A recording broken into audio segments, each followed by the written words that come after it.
Ayan, isang mabilisang sharing lang. So, baka nangyari yung ganito sa CCTV nyo, nakaganyan na lang siya.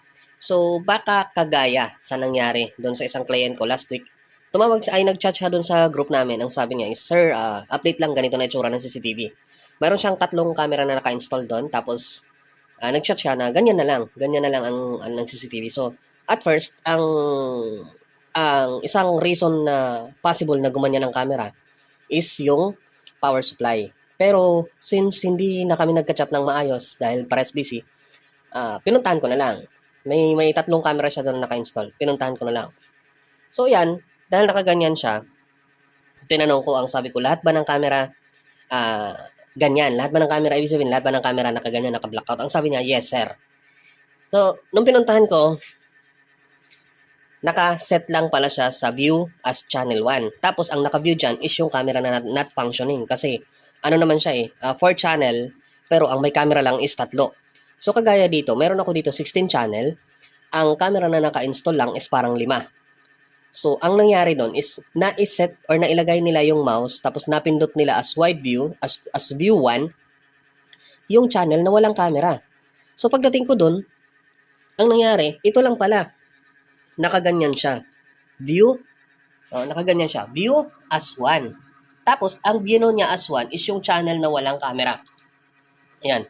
View 14. Walang camera kasi ang view 14. View 12, wala ring camera yan. Pero kung i-view mo as 1, tapos channel 1 ang i-view mo, may camera siya.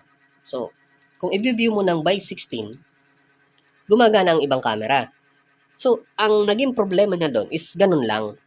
Na i-set niya sa view yung camera na yung channel na walang camera ang nakakabit, kaya nakaganyan. Isipin mo, bumiyahe ako ng Manila, papunta ng Dasma na madaling araw, 1.5 oras din yung nabiyahe sa motor, pero okay lang. Kasi papuntang 13 din naman ako nun. Tapos ganun lang. Okay lang yun. Kasi, binabayaran naman tayo kahit na binabayaran naman tayo sa mga biyaheng ganyan. Kayo as client, baka naman ganito lang yung problema ng CCTV nyo o kaysa magpapapunta pa kayo ng technician tapos ganyan lang pala ang problema. Check nyo muna sa ganyan.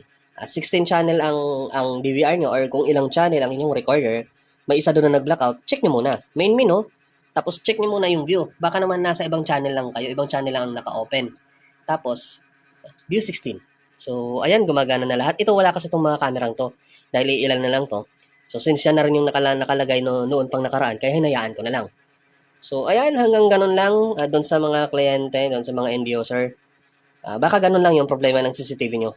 Check nyo, baka ganyan lang muna bago magtawag ng technician. Okay? Hanggang doon lang, maraming salamat. Kung may katanungan kayo, maaari kayo magtanong. Huwag lang mathematics.